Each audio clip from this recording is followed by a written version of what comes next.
Okay. Woo! All right. What we're going to do now is look at a real-life example of a right-brain extrovert human and a left-brain introvert horse. So let me go over what that means. Right brain means more submissive, not so much the leader, a great supporter, and usually a creative kind of person. Whereas a left-brain horse or human is more of a leader, more dominant, and so now we've got opposites on that plane. Then we have opposites on the extrovert and introvert, because an extrovert is somebody who likes to talk and to do things and, you know, is usually very friendly, whereas an introvert is a little bit more to themselves, likes a bit of peace and quiet, doesn't like a lot of noise. In fact, just the fact that introverts are sitting in this audience is amazing. So we have complete opposites. Now let me tell you a little bit about them. Brooke has been in our program for a little while. She's level 2 now. And she has her left-brain introvert 5-year-old appendix gelding, and his name is Decker. The things they're working on, she's trying to balance over and underreacting. So like a right-brain extrovert person tends to overreact, like really easily. And then when you try to train yourself not to do that, you tend to underreact, so you have to try and find that balance. She says also protecting her bubble or her personal space, and especially with left-brain horses, because they're usually always pushing into your space, because that's how they dominate. It's like push, push, push. She said, I can't quite find the attitude of justice without feeling like I'm shutting him down. And he has displaced behaviors like sucking on his tongue. She says it's improved a bit, but he still does it. And then, surprise, perhaps surprise, she has trouble with upward transitions, getting a horse to go faster.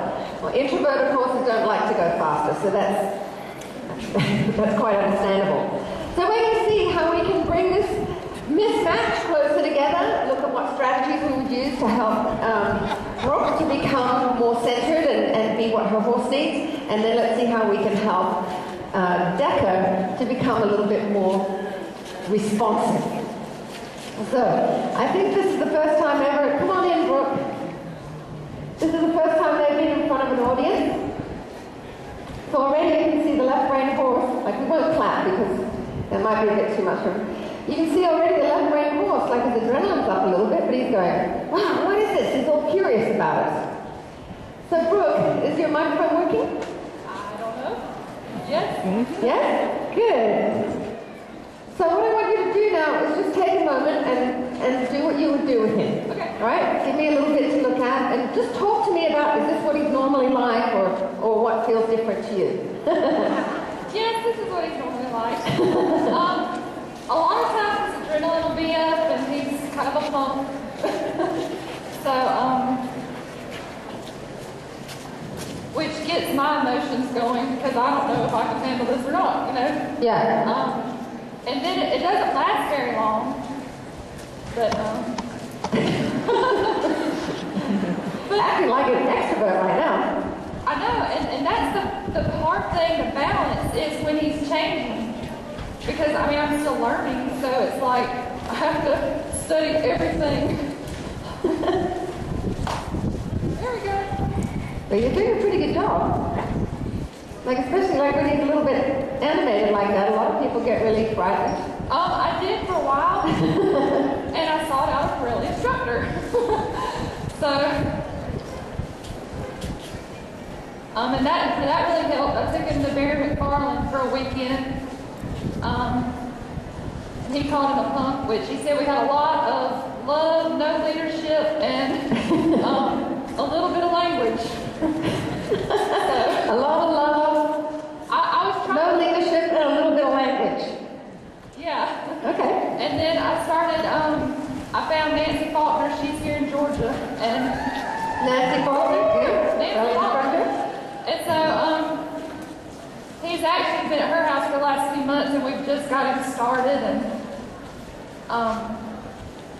she's really, scary.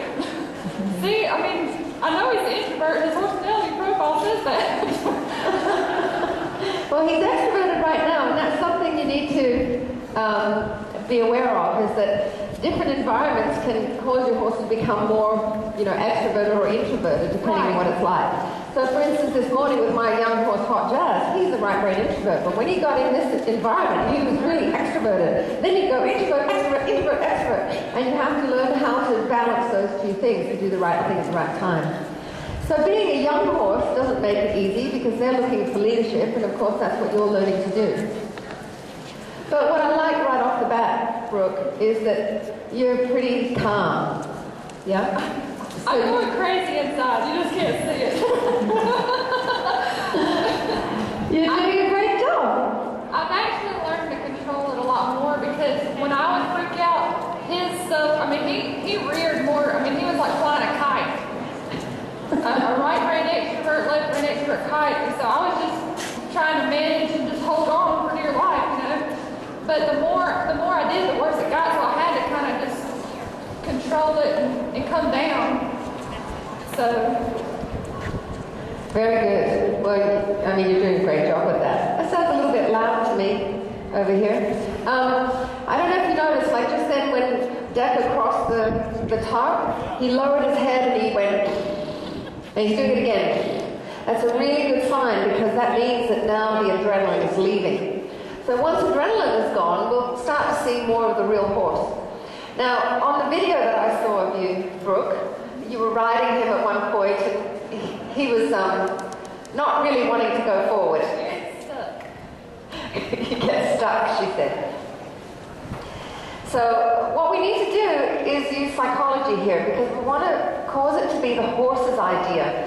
Because the more that we push them when they're not wanting to do something, and especially when they're left brain, the less they want to do it, right? So now she has treats.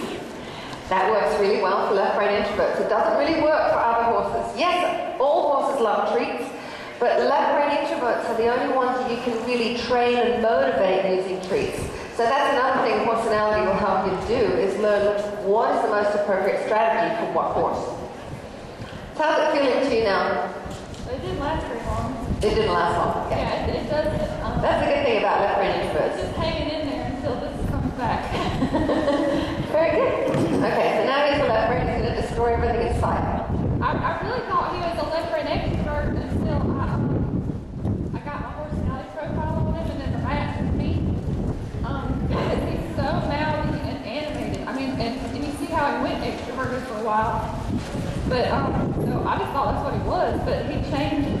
The more I learn and get better, the more he comes back to himself. Yeah, so when he comes off the adrenaline, then he feels more lazy. Right. Do you? Yeah. Well, not necessarily lazy, almost like he's just like, now